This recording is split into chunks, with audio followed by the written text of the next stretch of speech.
glucosa alta, porque tienen... ¿Qué pasó con su insulina? La insulina, hagan de cuenta que estuvieron ustedes demandando muchas llaves y la fábrica estuvo produciendo un montón de llaves.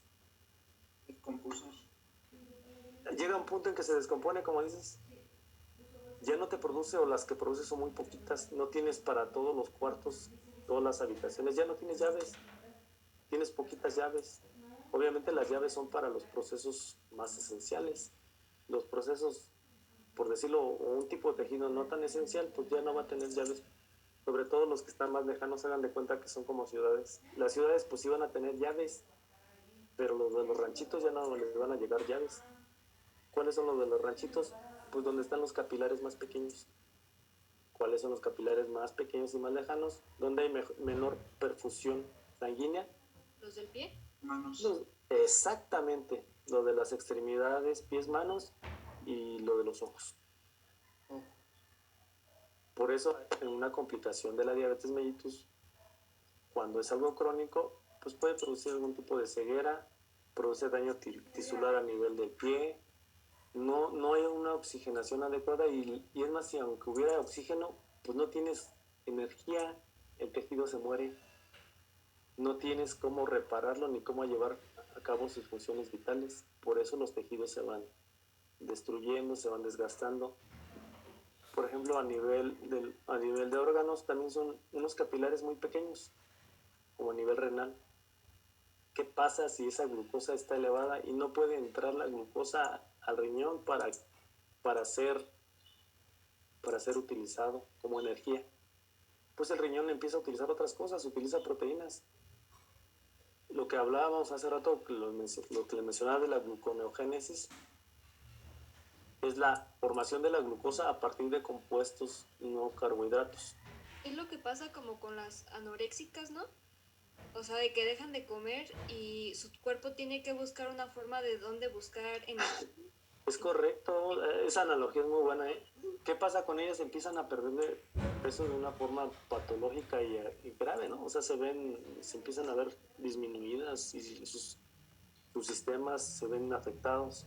Eso pasa con las anoréxicas, no pueden vivir así por mucho tiempo.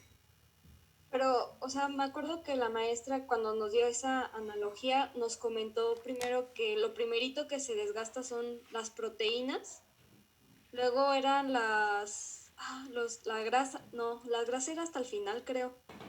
Ay, ya no me acuerdo. Déjame buscarlo después, le digo. No, no es cierto. Se hace de forma simultánea. El problema es cuando hay un balance, pues todo va ocurriendo al mismo tiempo. Ok. ¿Qué es más fácil? Utilizar carbohidratos. ¿Qué te da más energía de las tres moléculas? ¿De dónde obtienes más energía? De los De las carbohidratos. grasas. Ah, sí, cierto. Ay. De las grasas obtienes mucho mayor cantidad. ¿Y son los cuerpos cetónicos en sangre? ¿Sí era eso, no? Ese es el problema de utilizar las grasas como fuente de energía. Los cuerpos cetónicos. ¿Qué formas cuerpos cetónicos? Eso es correcto. Ese es el problema, puede utilizar las grasas. Sería muy bueno poder metabolizar las grasas. ¿Qué es lo que está ocurriendo con las grasas? A ver, la primera parte, que ahorita ya vimos las estructuras, alguna parte de cómo se digiere, cómo se absorbe. No hemos visto cómo se transportan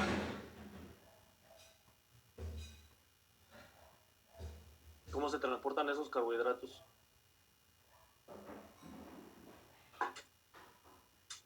Ay, me pasé hasta el final. Sorry, me fui muy rápido. Es todo. ¿No es cierto? Ay, no llegué. Esperen, ya me la regué aquí, esperen. No me hagan mucho.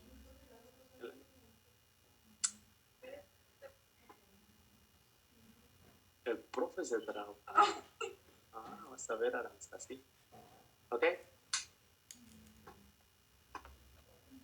Miren, la presentación como quiera no es mía, nada más era para que tuvieran ustedes una referencia de cómo lo van a hacer.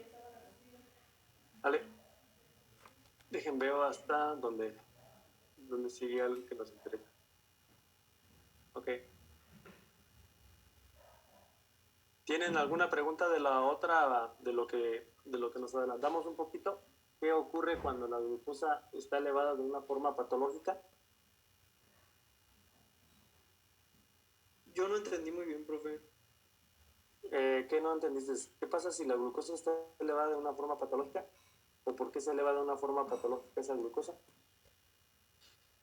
Pues un poquito de las dos, es que bueno, no sé, pero mi audio se traba demasiado. Ok. Mira, lo que ocurre con las personas que consumimos muchos carbohidratos es que si no los almacenamos,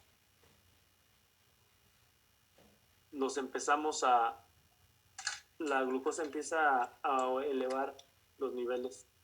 ¿Qué está ocurriendo aquí? Esa glucosa está elevada en la sangre a niveles patológicos, requiere un medio para entrar a las células y ser metabolizada. ¿Qué pasa si esa glucosa llega a la célula y la célula dice, ¿sabes qué? Pues no, ahorita yo no necesito energía, pues la glucosa sigue circulando. Llega al riñón y dice, ¿sabes qué? Pues ya tú vas para afuera, ya no vas a ser reabsorbida. Cuando esa glucosa en sangre se eleva de forma patológica, es decir, arriba de 180 a 200, la glucosa es excretada, empieza a ser expulsada por la orina. Eso puede soportar algún tiempo, pero ¿qué es lo que ocurre si la persona continúa con ingestas elevadas de carbohidratos? Llega a un punto en que la insulina, que es el que ayuda a introducir a esa glucosa en la célula, ya no es suficiente, ya no se produjo, o la que se produjo es insuficiente para todos los tejidos. Esa glucosa empieza a estar siempre alta, siempre está alta. Entonces, al estar siempre alta, empieza no solamente a cristalizarse, por decirlo de alguna forma, sino que solamente empieza a tener efectos osmolares sobre el agua. Es decir, empieza a absorber agua o a llevarse el agua. Cuando esa agua o cuando esas moléculas de glucosa llegan al riñón, tienen mucha agua para ser excretada. Y ese es una complicación que empiezan las personas con glucosa elevada de forma crónica y prolongada. Una pregunta. Dime. Entonces, también cuando la glucosa esté elevada y entonces jala el agua para afuera de las células, ¿también se jala con los iones potasio? Sodio. Sodio. Con el sodio principalmente. Acuérdate que el potasio está bajito. Pero por eso, adentro de la célula el potasio está alto, ¿verdad? Sí. Pero cuando la glucosa está alta y, bueno, me imagino como si fuera que empieza como a succionarla, a jalarla el agua, ¿también sale el potasio o ese se queda dentro independientemente? Ese se queda dentro independientemente. Porque si sale potasio afuera de la célula, entra sodio adentro. Y se puede deslizar. Y al entrar sodio entra agua. Y el sodio es más potente que la glucosa y la puede romper, como dices. ¿Es correcto? ¿Sí? Sí. Ok. Bueno, si quieren regresamos aquí a esta parte de la presentación, nada más para que vean el grupo funcional. Este es un aldehído, esta es una acetona. ¿Cuál es la diferencia? Pues que tiene grupos funcionales alcoholes. Era el que mencionaba su compañera, el gliceraldehído, que son 3 átomos de carbono, y la dihidroxicetona. Esos son los grupos funcionales, nada más para que vean ustedes lo que mencionamos de los carbohidratos, ¿no? Que son polialcoholes con grupos funcionales. Esos son algunos ejemplos.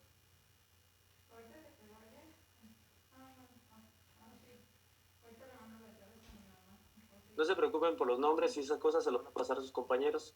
Y es lo que les decía hace rato, cómo están unidas. La maltosa es glucosa, un enlace tipo glicosídico alfa 1,4, lactosa, que es glucosa galactosa, que es un enlace tipo beta, y la sacarosa, que es un enlace tipo alfa.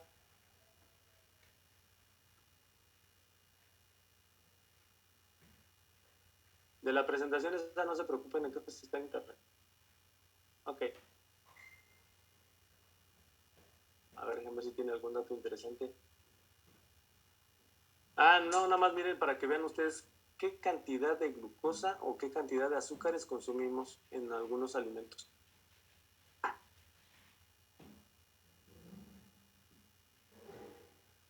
O sea, es que entre más refinado sea el azúcar, mayor es la concentración de glucosa.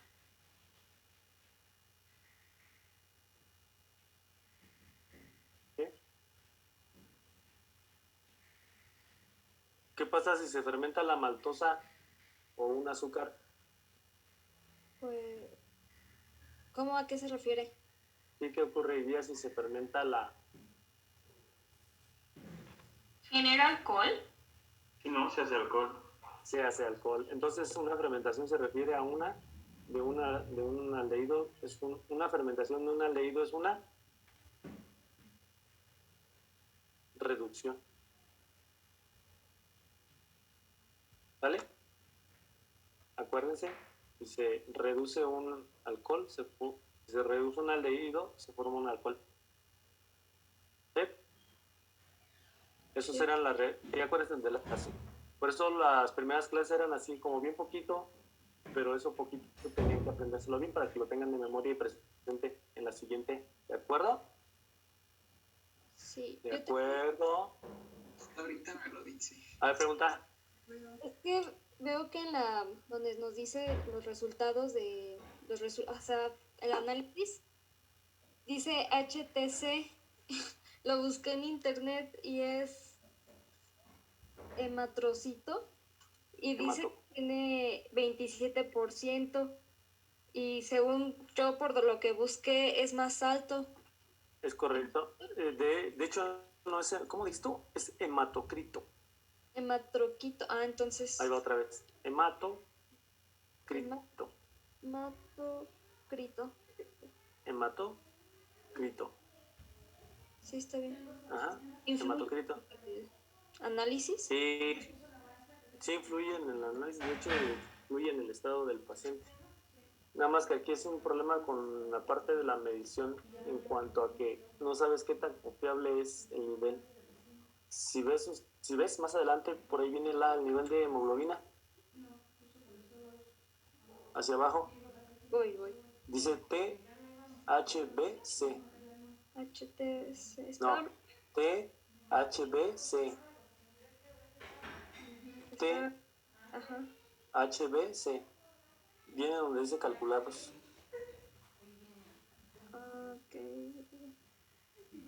Ok. Si ves, eso es el nivel de hemoglobina. La hemoglobina o la concentración de hematocrito es la concentración de hemoglobina por ciento.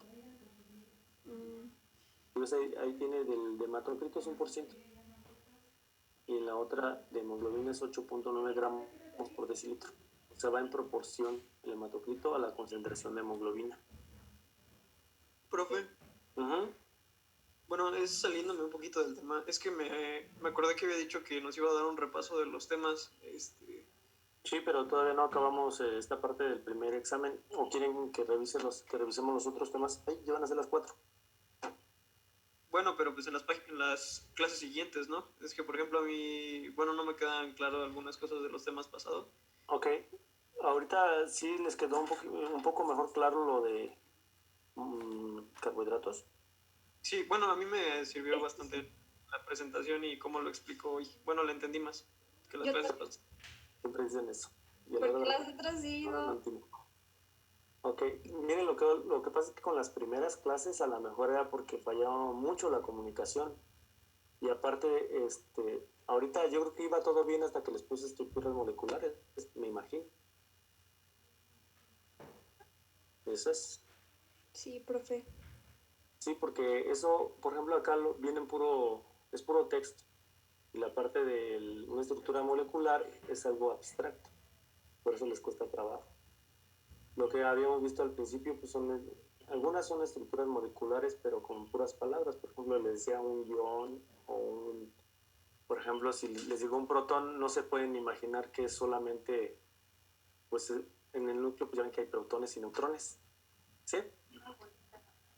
Exactamente, no pueden imaginar que solamente es un protón desnudo que no tiene electrones, o si se lo imaginan. Si quieren eso lo repasamos un poquito más adelante, nada más que hay que avanzar con esto de carbohidratos, porque creo que aquí en esta parte de carbohidratos sí vamos bien, o al menos que se hayan confundido un poquito. ¿Qué es lo que yo quiero que ustedes estudien para la siguiente clase?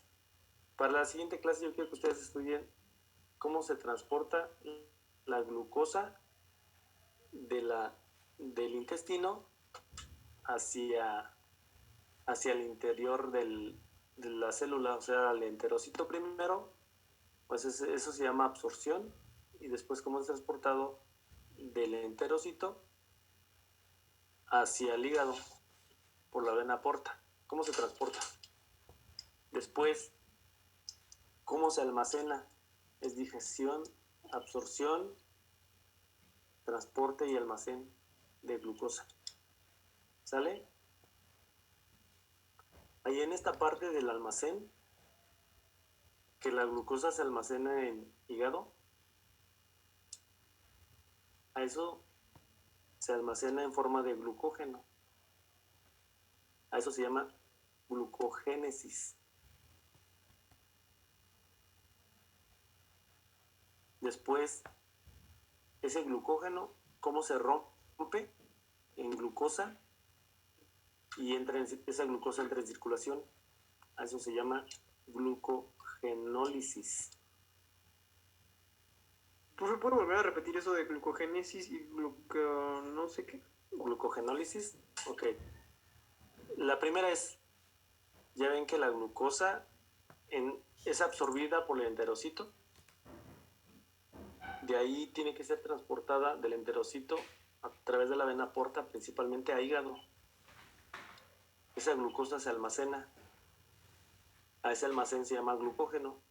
Y a toda esa parte del almacén se llama glucogénesis o glucogenólisis. Genogénesis. Ponle glucógeno con la terminación génesis. ¿Sale? Y después de cómo ese glucógeno se rompe, como se lisa, a eso se llama glucógenolisis. Cuando ustedes estén leyendo eso, bueno, depende de dónde lo lean, pero van a encontrar que hay muchas enfermedades por este tipo de alteraciones. Químico, ¿Qué? Es la creación Genólisis es la ruptura, ¿es correcto? ¿podría volverme a repetir cuál era la tarea? ¿La transportación de qué? La tarea es que ustedes investiguen cómo se almacena, pero cómo se absorbe, almacena y transporta la glucosa. Gracias, químico. ¿Sale? Ay, nada más hice 6 diapositivas. ¿Tienen alguna? Bueno, chicos, pues me despido por hoy. Ya son casi las 4. Debí haber parado hace rato, pero como nos fuimos de argüenderos a ver qué había, pero ni modo. El lunes continuamos. Miren, le comentaba aquí a JJ que nos